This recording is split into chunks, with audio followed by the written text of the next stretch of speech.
Yo! What's up sa inyo mga kumpis and good afternoon, Clarice Surso. Ginagawa mo?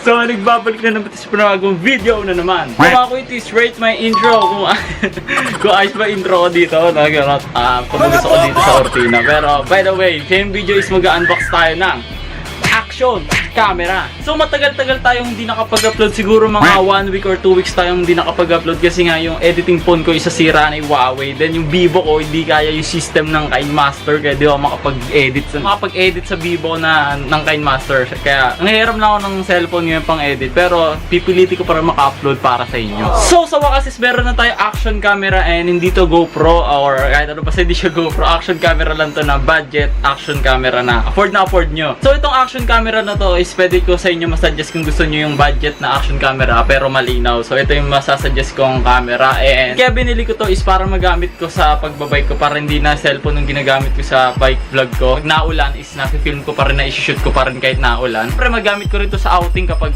halimbawa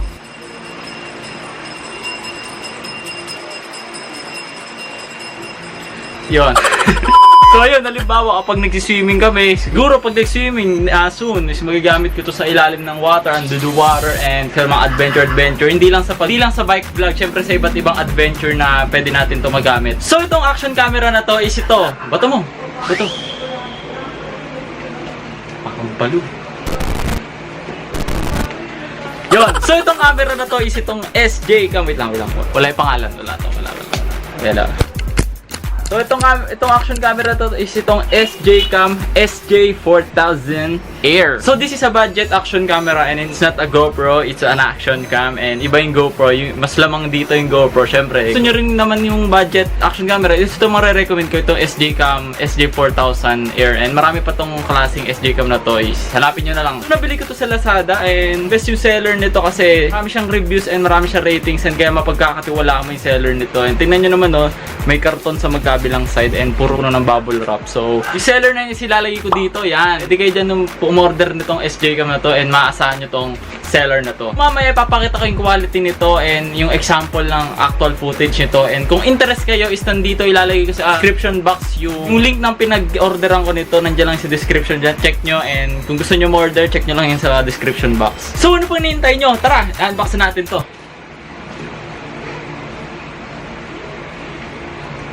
Ano na? Unbox na natin, tara na. So mga kuitis, this is SJ Cam SJ4000 Air and this is an action camera. So i-unbox na natin. So tahimik na tayo.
SJCam SJ4000R, and yung mga naka-include sa kanya itong action camera, syempre yan. Meron siyang waterproof case nakakabit na, and nandito yung pinaka-camera na sa loob. Waterproof case ito is magamit niya syempre pag tag-ulan, and pwede nyo malublob sa tubig after. So pwede nyo ito malublob na 30 meters water resistant itong GoPro, itong action camera na to. So goods. And ito yung mga naka-include sa kanya itong accessories, and then itong stickers ng SJCam. Una-una dyan itong extra battery, yan. Then itong cable, itong charge, ma-charge nyo syempre. And itong mga accessories lang na pwede nyong ikabit. So pwede nyo siyang ikabit sa helmet ng pambike, sa mga siklista dyan, and pwede sa sakyan, pwede dito sa chest mount, pwede sa helmet, basta kahit saan pwede kasi marami siyang accessories na. Kahit saan mo pwedeng gamitin, wala siyang pinipili, pwede nyo siyang gamitin kahit saang parte pwede nyo siyang gamitin, yan. Marami siyang mga accessories yan. So this is 4K 30 FPS interpolated, then may wifi na to mga Quitties, so pwede nyo siyang i-connect sa cellphone nyo, and magda-download lang kayo ng app na nandiyan sa screen. Then yung maximum support ng memory card nito is 64GB. So yung specs ito is ilalagay ko dyan sa screen, and yan.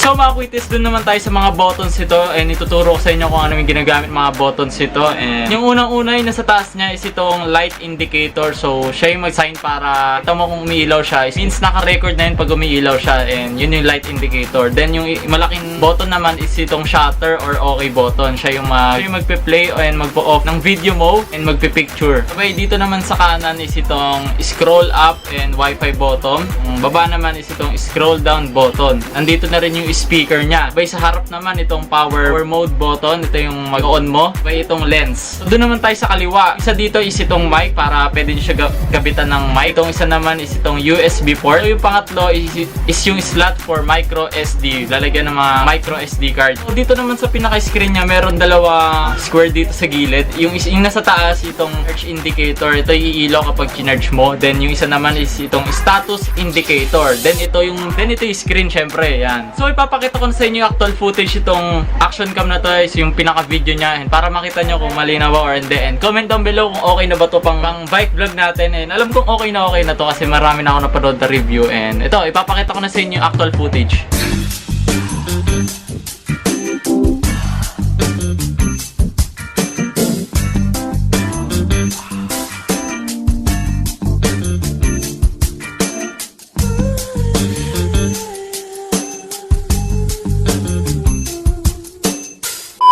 So ayan, gano'n sasabihin na natin. So ito yung bike. Try natin. Let's go.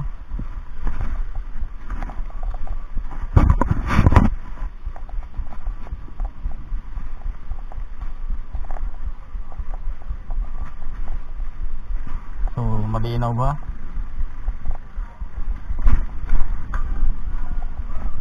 So hindi ko magamit yung sa kaliwa akong shifter dito type D. Sira na kasi. Kaya hindi ko na nagagawa. Nakapix na yan sa third gear. Nasira na naman.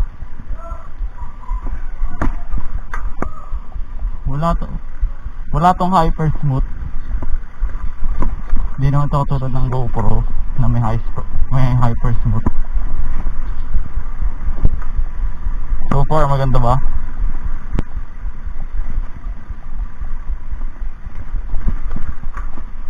Sa pangaramdam ko, di na siya mabigat sa dibdib. Hindi katulad ng cellphone. Kasi nga di ba mabigat yung cellphone. So, yung heavy niya kapag shaky talaga kasi maalaw. Yung mas mabigat yung at saka nakayuka ako. So ito, fit lang naman.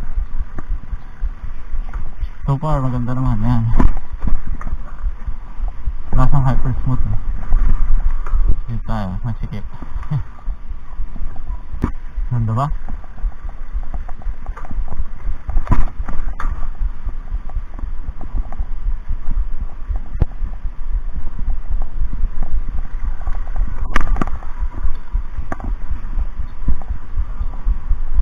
So sana maganda yung performance ito. I think naman maganda yung performance. So, isa pa tayong ikot. Hindi ba siya shaky, guys? Mga padyak. Comment down below nga kayo. Kung hindi shaky.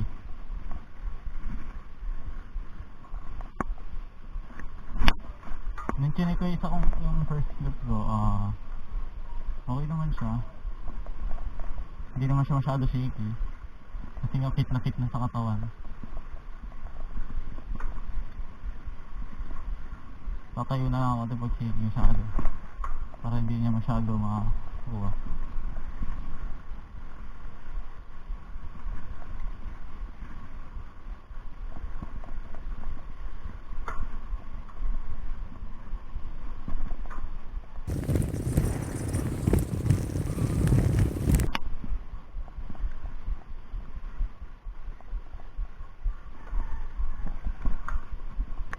So, comment down below kung maayos ba yun, kung perfect ba yung quality or wala siyang shaky. Comment down below kayo.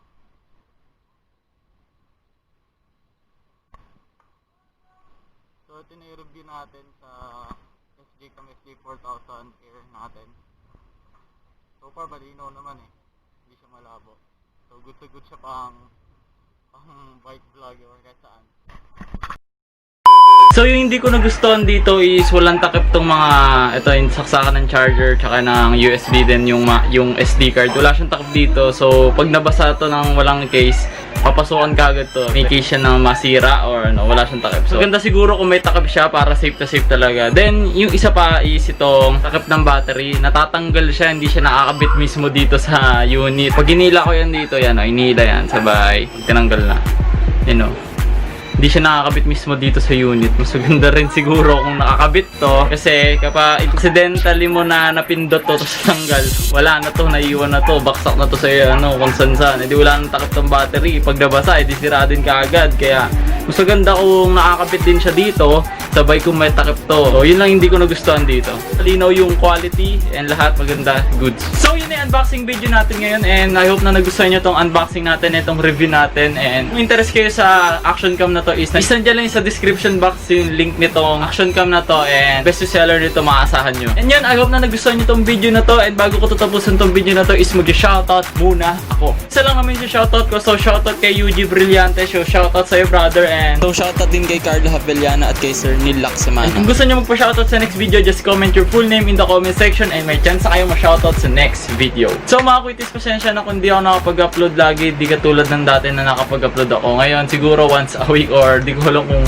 kailan pa ako makapag-edit, kung kailan ko mayroon self kasi nangyayram na lang ako kasi nga sira na yung editing phone ko and tinatry ko na mag-edit sa laptop and nagtitraining muna ako pero siguro mag-edit para ng mga vlog ko sa cellphone pero training muna ako sa laptop. So yung Ebian na vlog namin is sa laptop ko na yun, in-edit ko na, panood nyo yun. Nabang-abang na lang tayo sa mga video yung i-upload ko and marami tayong content na ginawa, antayin nyo lang yan and maraming salamat sa suporta nyo. Road to 1.2 subscribers na tayo mga kuites and pag na-hit natin yung 2K subscribers is magpapag-giveaway tayo ng cycling accessories and tatry ko rin, ipupush ko yung merch natin. Gagawa tayo ng logo natin and itatatak natin sa damit and i-giveaway rin natin yung isang damit na yon. So ipupush natin yan pero di pa sure yun pero ipupush natin. Kaya subscribe para mawala na tayo 2K subs and para magpag-giveaway na tayo. Yun, maraming salamat mga kuites sa suporta. So yun, hanggang dito na lang. Please like, comment, share, and subscribe and support Filipino vloggers and always remember vlogging isn't just a job, it's a lifestyle. I love you guys. Peace out.